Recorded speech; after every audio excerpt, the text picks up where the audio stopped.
तो हम लोग कैवल्यपाद आरंभ कर चुके थे। भगवान महर्षि पतंजलि ने कैवल्यपाद आरंभ करते हुए बताया कि सिद्धियां 5 प्रकार से उत्पन्न होती है। सिद्धियां 5 प्रकार से उत्पन्न होती है। किस किसके द्वारा? जन्म के द्वारा, औषधि के द्वारा, मंत्र के द्वारा, तप के द्वारा और समाधि के द्वारा। ये 5 प्रकार से सिद्धियां उत्पन्न होती है। और ये जो पांचों है, ये 5 क्या है? उपाय है। क्या? सिद्धि प्राप्त करने के ये 5 क्या है? उपाय है। तो ये साधन है। क्या है? 5 साधन। ये 5 साधन है सिद्धि प्राप्त करने के। तो ये साधन क्या करते हैं? प्रकृति को पूर्ण करते हैं, प्रकृति को पूरा करते हैं, जिसके कारण जाति में अंतर आ जाता था, सामान्य से सिद्धि मिल जाती है, सामान्य से सिद्धि। तो ये साधन है, इन साधना से सिद्धि प्राप्त हो जाती है। तो ये क्या करते हैं? प्रकृति को, जहां कहीं गड्ढा है उसको पूरा करने से सिद्धि प्राप्त हो जाती है। तो ये पांचों क्या करते हैं? सिद्धों को पूरा करने के लिए जो कुछ आवश्यक कमी पड़ती है, मरम्मत कर देते हैं, चीज को पूरा कर देते हैं, पूरा कर देते हैं। मान लो नमक, स्वाद में नमक कम पड़ा तो नमक मिलाते ही स्वाद परफेक्ट हो गया। उसी प्रकार ये काम करते हैं, ये काम करते हैं, उस प्रकृति को भर देते हैं तो परिणाम उत्पन्न हो।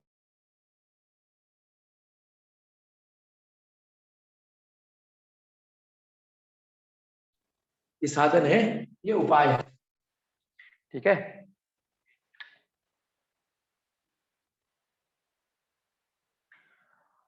तो अर्थात महर्षि पतंजलि ये कहना चाहते हैं, सिद्धि भीतर ही स्थित है, भीतर ही स्थित है।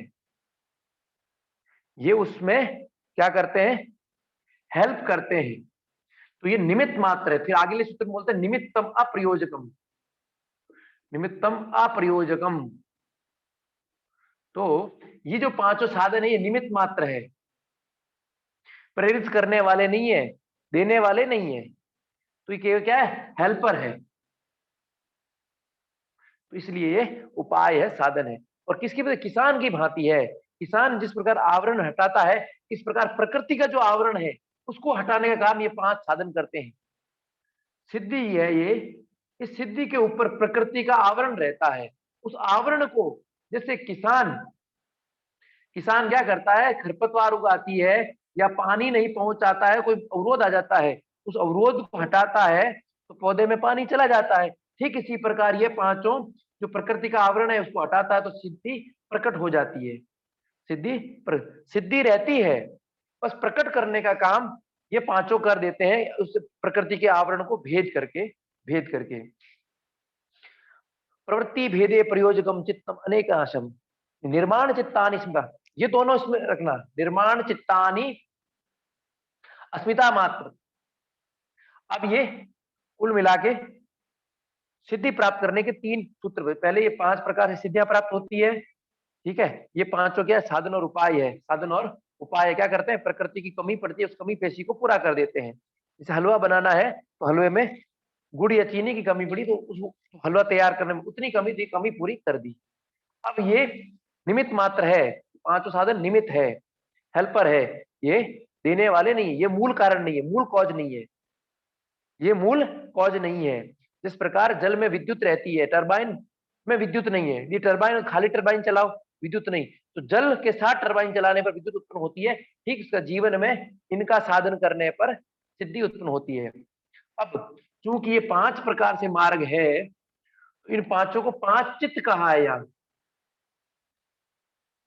महर्षि ने क्या कहा? चित्त। क्योंकि एक व्यक्ति जन्म से भी हो सकता है, औषधि के द्वारा, मंत्र के तप, समाधि, तो ये अनेक प्रकार के चित्त, अनेक प्रकार के चित्त अस्मिता से होते हैं, अस्मिता मात्र से। मैं ये करूं तो प्रति क्षण जो उसका भावना बदलती रहती है, कुछ करने की, कुछ भोगने की, तो वो अवस्था एक अस्मिता मात्र से चित्त के भीतर हो जाता है। इसलिए अनेक चित्तों का निर्माण, उसको महर्षि ने कहा निर्माण चित्त। तो चित्तों का निर्माण हो जाता अस्मिता से। अस्मिता मात्र से अनेक प्रकार के चित्तों का निर्माण है। औषधि युक्त से हो गया उसका चित्त का निर्माण, सिद्धि प्राप्त हो गई। मंत्र के द्वारा मंत्री वाला हो गया, तप के द्वारा तपी वाला, समाधि समाधि वाला, इस प्रकार अनेक। और फिर आगे बोलते हैं प्रवृत्ति भेदे प्रयोजकम चित्तम एक अनिश्चित। इस प्रकार ये निर्माण चित्त अनेक अनेक प्रकार के चित्त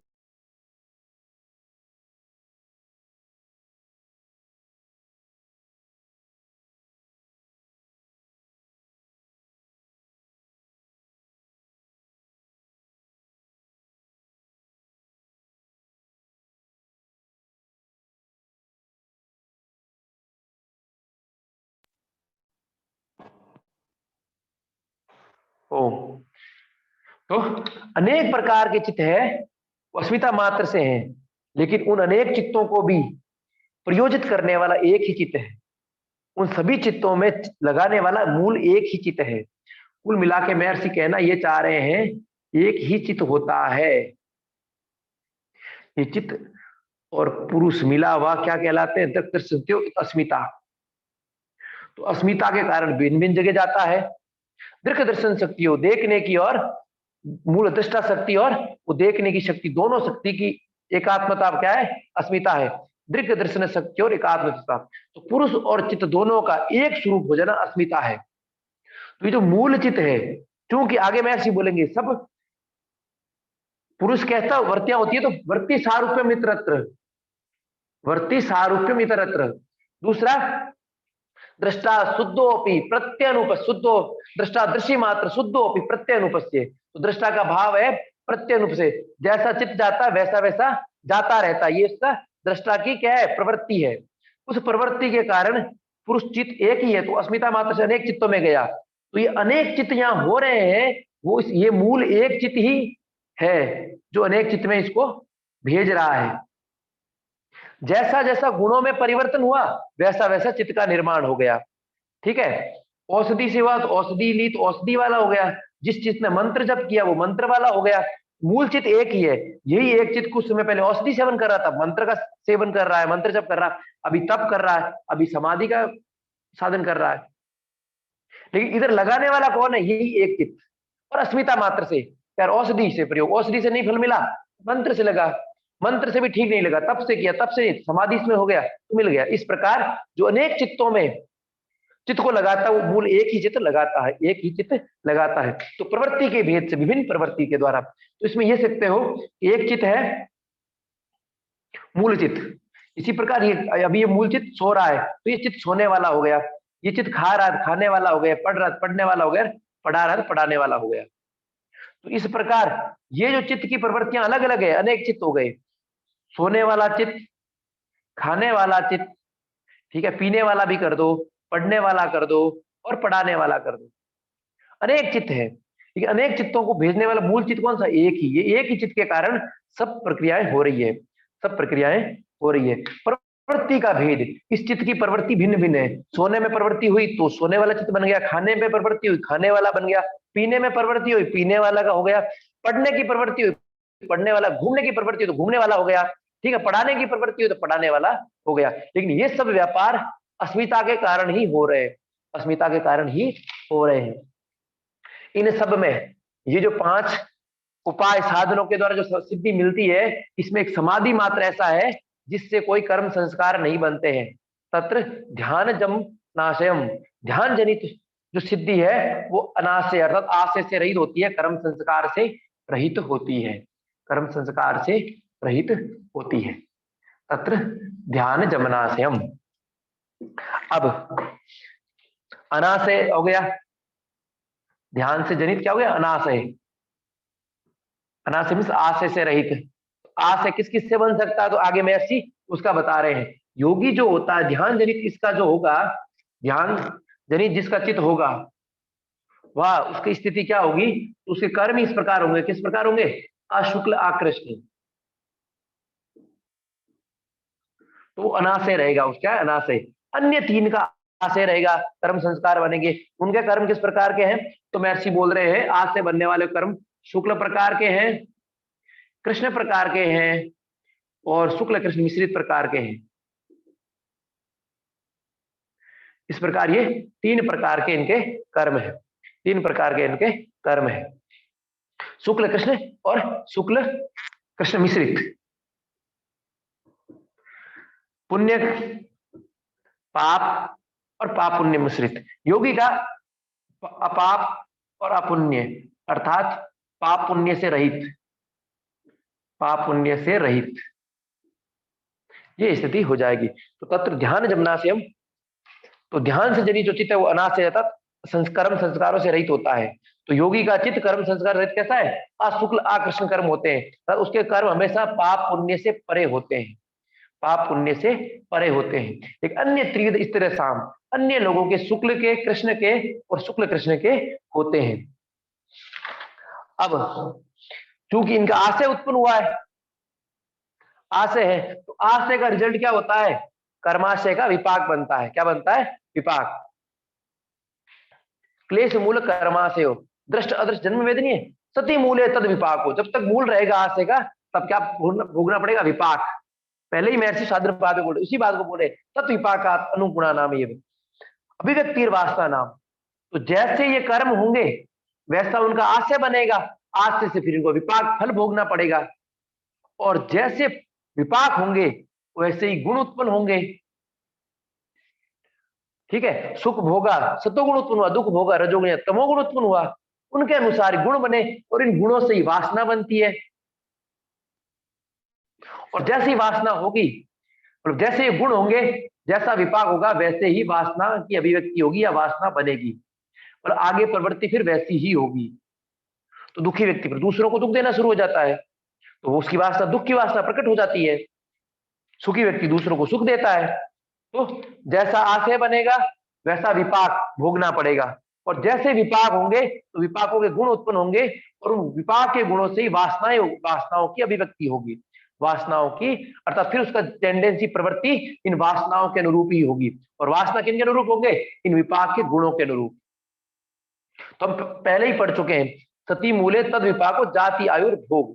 तो विपाक जाति आयुर्भोग के रूप में भोगने पड़ते हैं, लेकिन वे भी क्या? आलाद परिताप फला है, सुख और दुख देने वाले हैं। तो सुख दुख के अनुसार ही ये वासना बनी है, इन वासनाओं की अभिव्यक्ति है, और जैसी वासनाएं होंगी फिर वैसा ही कर्म करेगा, फिर उनसे कर्म से आशय बनेंगे, फिर वापस विपाक। ये प्रोसेस एक चलता रहेगा, ये प्रोसेस एक चलता रहेगा। तो सबसे पहले क्या?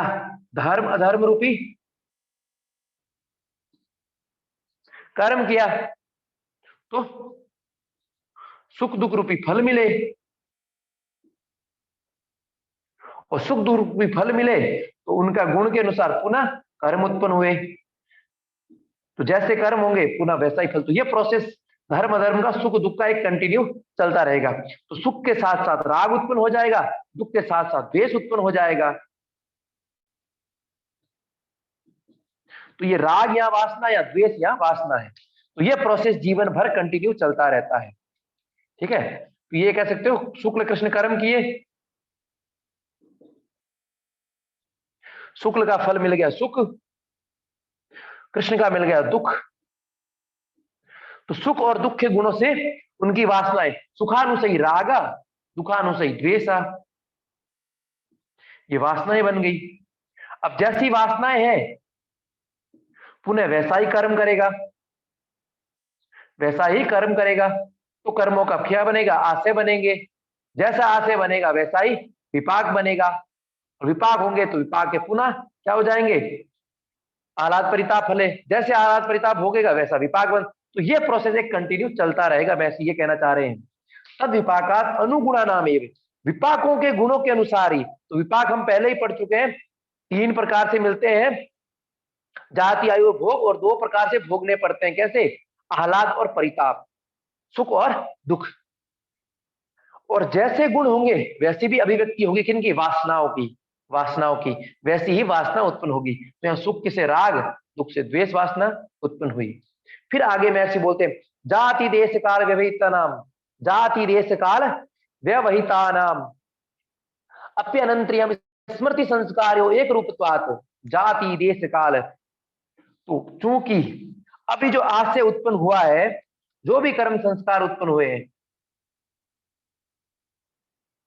ठीक है, शुक्ल कर्म किए, कृष्ण कर्म किए, इनके फल सुख और दुख। तो जाति देश काल तीनों की भिन्नता आ जाए, उनके अनंतर भी ये मिलना ही मिलना है। सुख जो इस चीज से सुख यहां मिल रहा है, 20 वर्ष बाद भी उस चीज से सुख मिलेगा ही मिलेगा। और यहां मिल रहा है, अमेरिका चले जाओगे, मीठा खाना पसंद है, वहां जाके खाओगे तो भी लगेगा। अभी मीठा पसंद है, बचपन में भी पसंद था, 20 वर्ष बाद भी मीठा पसंद रहेगा। तो मैं ये कहना चाह रहा हूं, जाति देश काल, अर्थात जो हमारा समय, जाति के जन्म का परिवर्तन, कुल का परिवर्तन वो हो जाए, अवस्था का परिवर्तन हो जाए। फिर देश काल, देश यानी स्थिति, स्पेस, अर्थात स्थान, देश यानी स्थान विशेष, और काल यानी समय विशेष, और जाति मीन्स अवस्था विशेष।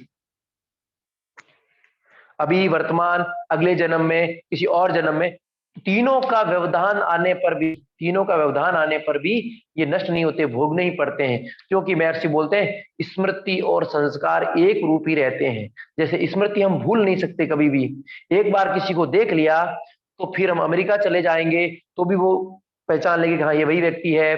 ठीक है, 10 वर्ष बाद देखेंगे तो भी वही, ये व्हाइट बोर्ड हमने बचपन में देखा, 20-25 वर्षों के बाद देखेंगे तो हम ये कहेंगे व्हाइट बोर्ड है, अमेरिका में जाके देखेंगे तो भी बोलेंगे व्हाइट बोर्ड है। स्मृति और संस्कार, स्मृति और संस्कार एक रहते हैं, तो जो एक बार हो गया वो याद रहता है, वो स्मरण रहता है, वो मिटता नहीं है, ऐसा कहना चाह रहे हैं। तो जाति देश काल की बाधा आने पर भी ये संस्कार, ये आशय मिटते नहीं है, क्योंकि ये सदा विद्यमान रहते हैं, विद्यमान रहते हैं। सती मूल, जब तक मूल रहेगा, मूल खत्म तो फिर खत्म, नहीं तो तब तक रहेंगे ही रहेंगे। आगे महर्षि बोल रहे हैं, तासाम अनादित्वम, क्योंकि वासनाएं चित्रित हो रही थी, किनके अनुसार, जैसे गुण थे, किसके गुण थे, विपाक के। अब महर्षि आगे वासनाओं का बोल रहे हैं, एक तो गुणों के अनुसार, अर्थात जो कर्म है, कर्मों के फलों के अनुरूप भी वासनाएं उत्पन्न हो रही थी। दूसरी, वासनाओं की अनादिता है, अर्थात वासनाएं सदैव विद्यमान रहती है। ऐसा नहीं है कि वासनाएं कभी एक दिन उत्पन्न हुई, नहीं, ज्यों ही जन्म हुआ त्यों ही वासना भीतर हुई। तो वासनाएं क्या है, तासाम अनादित्वम, इनकी अनादिता है, अनादिता है। चाशिषो नित्यत्वात्, क्योंकि अपना कल्याण और मैं सदा रहूं ऐसी भावना संसार के समस्त जीवों में पाई जाती है। मैं सदा रहूं, मेरा कल्याण हो, ये भावना। तो and there is no beginning, अर्थात इन वासनाओं की ऐसा कोई बिगिनिंग पॉइंट नहीं है, कोई बिगिनिंग पॉइंट नहीं है, हमेशा रहती है। प्रत्येक जीव क्या चाहता है, चा आशीष, अर्थात अपना कल्याण चाहता है, मैं रहूं, और नित्यत्वात्, मैं नित्य रहूं। हम सब चाहते हैं मैं मरूं नहीं, कोई हमारे में, कोई संपूर्ण जीव स्वयं मृत्यु की ओर नहीं जाता है। और आशीष, हम सब चाहते हैं कि मैं अच्छे से रहूं, मेरा कल्याण हो, ऐसा सब चाहते हैं। इसलिए वासना सदैव से है, को भी कोई अर्थात बिगिनिंग पॉइंट नहीं है। अब ये वासनाएं रहती कहां है, ठीक है, वासनाओं का कारण क्या है, किस प्रकार से अभिव्यक्त होती है। तो इन वासनाओं के 4 चीजें बता रहे हैं महर्षि। वासनाओं का हेतु, कारण, फिर फल, इन वासनाओं का फल क्या है, तत्पश्चात आश्रय कहां लेती है, ठीक है, और आलम्बन, किनके सारे चढ़ती है। आश्रय मन जिनका घर, और घर में किसके साथ रहती है। तो ये वासनाएं महर्षि बोलते हेतु फलाश्रय लंबन है, संगृत्वात् तेषाम अभावे तद अभावे। तो ये इन चारों के पर ही निर्भर करती है, कहा, इन चारों पर। इनका अभाव हो जाएगा तो वासनाओं का भी अभाव हो जाएगा। इन चारों का यदि अभाव हो गया तो वासनाओं का, तो वासनाओं का हेतु जो क्लेश, चूंकि वासनाएं क्लेश युक्त है, तो क्लेश ही संपूर्ण अविद्या का मूल, अविद्या ही संपूर्ण क्लेशों की। तो दुख का कारण क्या है, संयोग, संयोग का कारण क्या, अविद्या, अविद्या क्या, क्लेश। तो इसका हेतु, इन वासनाओं का हेतु क्या है, अविद्या, अर्थात क्लेश। सारी वासनाएं अविद्या के कारण या क्लेश के कारण उत्पन्न होती है। फल क्या है? क्लेश मूल कर्माशयो दृष्ट अदृष्ट जन्म वेदनीय सती मूल तद विपाक जाति आयु और भोग। फल क्या है? जाति आयु और भोग, ये इनका फल है। विपाक, विपाक यानी पक गया तो फल देगा, तो ये जाति आयु, तो ये वासनाओं का कारण कौन क्या? अविद्या या क्लेश। ठीक है, फल जाति और भोग। आश्रय कहाँ है? वासनाएं रहती कहाँ है? तो चित्त में। कहाँ रहती है? चित्त में। और आलम्बन किसके साथ रहती है घर में, चित्त में? तो विषयों के साथ। तो ये आलम्बन किनके सारे? वासनाएं फैलती फलती फूलती किसके? विषयों, सेंसेस, सेंसेस के द्वारा, सेंसेस की जो ऑब्जेक्ट है उनके द्वारा। तो विषय वही पांचों तन्मात्राओं से। ठीक है, तो सेंसेस की जो ऑब्जेक्ट है उनके द्वारा ही ये क्या है? फलती फूलती है, आगे बढ़ती है। तो शब्द इत्यादि ये सारी की सारी विषय ही इसकी क्या है? आलम्बन के हैं, अर्थात किसके साथ ये रहती है? भीतर अर्थात घर, तो ये आश्रय चित्त हो गया, जिसके भीतर रहती है। और जिनके साथ रहती है, जिनके सहारे फलती फूलती है। बच्चा घर वालों के साथ फलता, उसी प्रकार ये सारी की सारी वासनाएं इन विषयों के साथ, शब्द रस रूप रस गंध इन इत्यादि के साथ ही फलती फूलती है। तो being held together by cause motive. Cause क्या है? बाय कॉज अविद्या या क्लेश, मोटिव जाति आयु भोगा, सबस्टेटम, सबस्टेटम आश्रय, सब स्टेटम सब स्टेटम। तो ये घर क्या है? आश्रय स्थान क्या है? चित्त। और बाकी आलम्बन की ऑब्जेक्ट, ये चार रूप से रहती है। तो being held together by cause motive substratum and object they disappear on the disappearance of the air. और इनका अभाव हो जाएगा तो वासनाओं का भी। यदि ये डिसअपियर हो गए चारों, तो वासनाएं भी डिसअपियरेंस हो जाएगी, अभाव हो जाएगी। तो जब तक ये रहेंगे तब तक वासनाएं हैं, क्योंकि वासनाओं करना विद्या है। तो वासना है तो फल भोगना पड़ेगा। वासना का आश्रय स्थान चित्त, तो चित्त रहेगा, चित्त भोग अपवर्ग दे देगा, वासना कहाँ रहेगी? नहीं रहेगी। और इंद्रियों में भाग, जब तक विषय रहेंगे, वृत्तियों में रहेंगे तो भी रहेंगे। तो चारों में से किसी को भी खत्म कर दो तो ये खत्म हो जाएगा। क्या हो जाएगा? खत्म हो जाएगा। तो हेतु फलाश्रय लंबने संग्रहित्वा, इन चारों में ये संग्रहित रहती है, स्टोर रहती है। वासनाएं इन चार प्रकार से स्टोर रहती है, संग्रहित रहती है। ठीक है, इनका अभाव हो जाने पर ये डिसअपियर हो जाए, इन वासनाओं का भी डिसअपियरेंस हो जाएगा, मैसी कह रहे हैं। तो वासनाओं का रहने का स्थान चित्त, वासनाओं का कारण कॉज क्या है? अविद्या अर्थात क्लेश।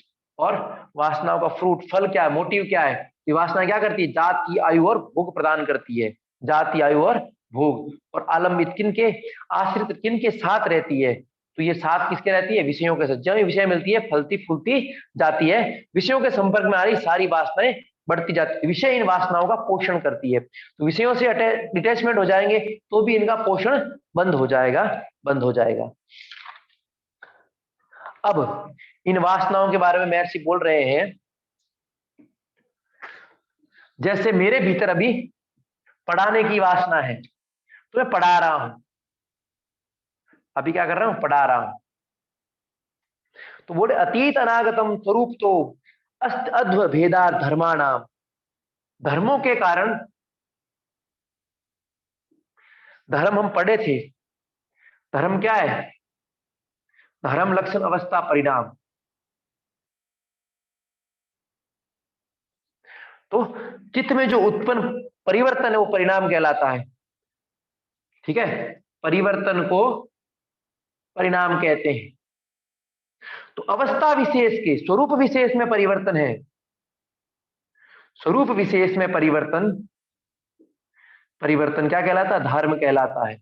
अर्थात मिट्टी का घड़ा बन जाना, श्वेत बोर्ड से रात लाल रंग को देखना, तो ये धर्म। तो जो परिवर्तन हो रहा है भीतर, ठीक है, किसकी? स्वरूप में, स्वरूप विशेष में परिवर्तन क्या कहलाता है? धर्म परिवर्तन।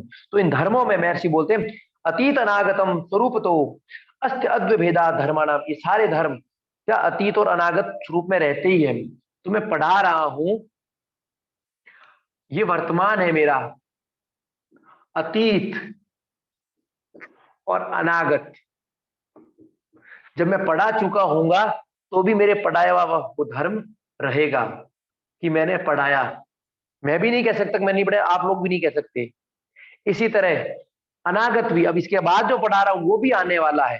तो ये धर्मों में तीनों चीज चल रही होती है। क्या? अतीत, अनागत, वर्तमान। हम पढ़ चुके हैं इसको, अतीत, वर्तमान और अनागत। तो महर्षि कह रहे हैं कि कोई एक वासना अभी चल रही है, तो ऐसा नहीं है कि वो वासना पहले नहीं थी और बाद में नहीं होगी। और वासना सदैव विद्यमान रहेगी। तीनों कालों में वासनाएं रहती है। किसी समय एक वासना है या जो वासना चल रही है, तो वो वासना भविष्य में भी, अनागत अर्थात वो छिपी प्रकट नहीं हुई है। अनागत में क्या है? छुपी हुई है, अप्रकट है। और इसमें क्या गई? चली गई, छुप गई है, अर्थात अप्रकट हो गई है। प्रकट होकर पुनः क्या बीत गया है, तो ये अव्यक्त हो गई, ये भी अव्यक्त हो गई। अभी व्यक्त स्वरूप कौन सा है? वर्तमान का। इसलिए धर्मों के भेद से, धर्मों के भेद से, क्योंकि धर्म अर्थात स्वरूप विशेष में परिवर्तन। तो मिट्टी में घड़ा निहित था, इसीलिए घड़ा बना। मिट्टी में घड़ा निहित, अब ये घड़ा बन गया, तो घड़े का भी अन्य अव्यपदेश अर्थात भविष्य है। और वो घड़ा का भविष्य जहां भी रहेगा, मिट्टी उसमें विद्यमान रहेगी, तो ठीकरा बनाओ, कुछ भी बनाओ, ठीक है। अर्थात वासनाएं बाद में भी रहेगी, प्रकट नहीं हो। तो घड़े का स्वरूप पहले ही, ठीकरी होना ही होना है, तो ठीकरी विद्यमानता है ही है। आज नहीं, वो कल प्रकट हो जाएगी। आज नहीं, तो ये मिट्टी जो वर्तमान थी, अभी क्या कोई अतीत हो गई, अतीत हो गई। ये घड़ा फिर जब ठीकरी में हो जाएगा, तो ये अतीत हो जाएगा। तो क्या घड़ा विद्यमान नहीं था? घड़ा विद्यमान। तो ये वासनाएं सदा विद्यमान रहती है, अवस्था कितनी ही परिवर्तन हो जाओ। तो चित्त में, चित्त की अवस्थाओं में परिणाम अर्थात परिवर्तन होने से वासनाओं में कोई परिवर्तन नहीं आता है। एक वासना प्रकट स्वरूप में रहती है, तो अन्य वासना छिपी हुई अनागत में रहती है, भविष्य में वो प्रकट हो सकती है। इसी प्रकार जो वासना हमने भोग ली है, जो हमसे गुजर चुकी है, वो अतीत में चली जाती है, अतीत में चली जाती है, अतीत में रहती है, स्टोरेज के रूप में रहती ही रहती है। तो अतीत अनागतम स्वरूप तो अद्वभेदात, स्वरूप स्वरूप से वो रहती ही है, उनका स्वरूप खत्म नहीं होता है वासनाओं का।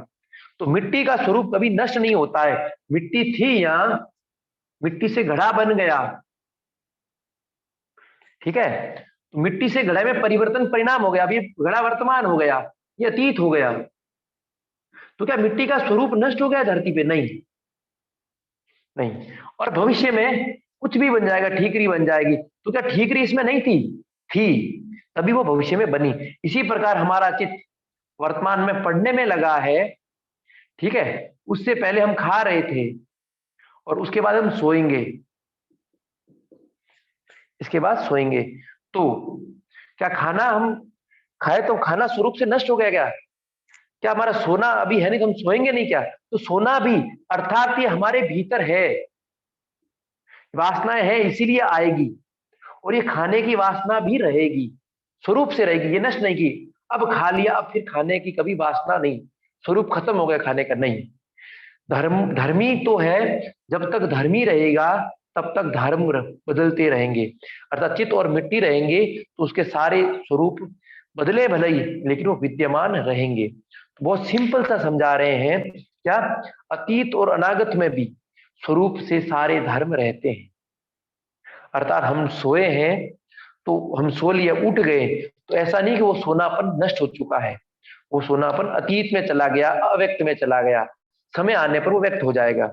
इसी प्रकार जो चीज अव्यक्त थी, समय आने के पश्चात वो व्यक्त हो जाएगी। अर्थात वासनाएं तीनों समय में रहती है, वर्तमान में भी रहती है, भविष्य में भी रहती है। भविष्य में हम जब प्रकट होनी है तो वो वर्तमान रूप में आ जाएगी, तो अप्रकट रूप में रहती है।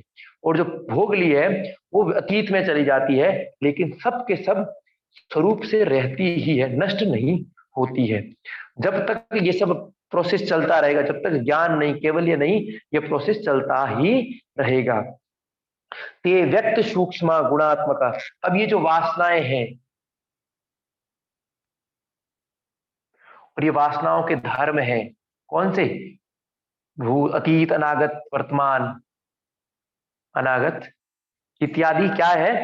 व्यक्त सूक्ष्म, प्रकट होने वाले और सूक्ष्म। दोनों रूप में, और गुण स्वरूप है, गुण स्वरूप है। तो महर्षि बोल रहे हैं the past and the future exist in reality, the past and the future exist in reality. तो ये जो वासनाएं हैं रियल में, पास्ट में भी रहती है और फ्यूचर में भी रहती है। They are being difference of the, they are being difference of the path of being of the characteristics. तो path of being of the character, उसका चरित्र बदल रहा है। चित्त का चरित्र, चित्त का चरित्र क्या था? अभी पढ़ने वाला चरित्र है, सोने वाला चरित्र हो जाएगा, ठीक है। खाने वाला पहले चरित्र था, तो स्वरूप से खाने वाला चरित्र भी विद्यमान रहेगा, सोने वाला चरित्र भी विद्यमान रहेगा, अभी प्रकट नहीं हुआ है। तो आगे उसमें बोल रहे वे जो वासनाएं हैं क्या है? व्यक्त और सूक्ष्म, व्यक्त यानी प्रकट और सूक्ष्म यानी अप्रकट, और गुण स्वरूप है। सारी वासनाएं त्रिगुणात्मक है और प्रकट स्वरूप में और सूक्ष्म स्वरूप में है। तो they are manifested and subtle, या तो मैनिफेस्टेड हो रही है, प्रकट हो रही है, तो मैनिफेस्टेशन हो गया, और सटल है, अभी क्या हुआ? प्रकट नहीं हुआ, अभी कार्य करना शुरू नहीं हुआ। End of the nature of the qualities, और साथ ही साथ कैसी होती है? नेचर ऑफ द क्वालिटी, जैसी नेचर की क्वालिटी है उनसे चित्रित रहती है। तो वासनाएं त्रिगुणात्मक होती है। तो जो भी वासनाएं, जैसे हम पढ़ रहे हैं, इसमें भी सतोगुण अधिक है लेकिन रज तम भी है। सो जाएंगे तो सत रज कम हो जाएंगे, प्रधान कौन हो जाएगा? तमोगुण। खा रहे हैं तो सततम कम हो जाएगा, रजो बढ़ जाएगा। रज, सात्विक भोजन कर रहे हैं तो सात्विक बढ़ जाएगा, राजसिक राजसिक, तामसिक भोजन तामसिक। तो तीनों गुण स्वरूप से विद्यमान रहते हैं प्रत्येक वासना में। कोई गुण प्रधान रहता है, दूसरे थोड़े कम हो जाते हैं, दूसरे कम हो जाते हैं, लेकिन मूलतः वासनाएं एक तो प्रकट स्वरूप में और एक सूक्ष्म स्वरूप में। जो आई नहीं, जो कौन सी थी? अनागत थी, वो भी सूक्ष्म स्वरूप में। जो अतीत में चली गई वो भी सूक्ष्म स्वरूप में है। जो वर्तमान है वही व्यक्त है, वही मैनिफेस्टेटेड है। तो सभी वासनाएं त्रिगुणात्मक है, अतीत और अनागत में भी रहती है। वासनाएं तीनों काल में रहती है, अतीत और अनागत में सूक्ष्म रूप से रहती है और वर्तमान में प्रकट स्वरूप से रहती है। तो यहां प्रश्न क्या क्या बन सकते हैं? वासनाएं,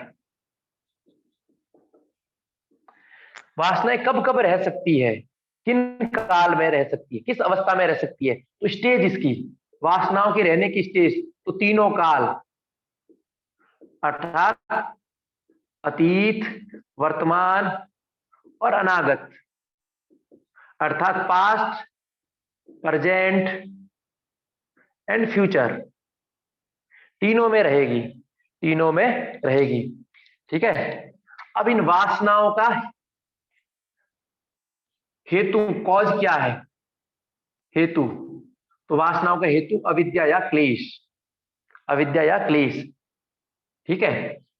इनका फल क्या मिलेगा, विपाक क्या होगा इनका? जाति, भोग और आयु, जाति, आयु और भोग, जाति, आयु और भोग।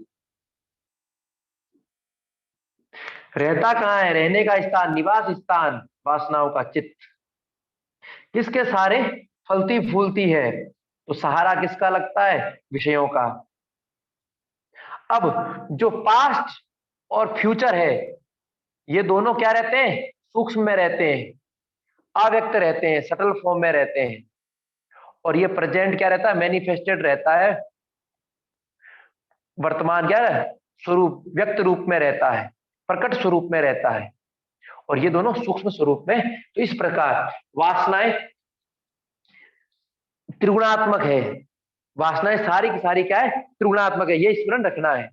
दूसरा, वासनाएं तीनों कालों में रहती है, पास्ट और फ्यूचर, अर्थात अतीत और भविष्य में सूक्ष्म स्वरूप में, सटल रूप में रहती है, प्रेजेंट में व्यक्त रूप में, मैनिफेस्टेड रूप में रहती है। वासनाओं का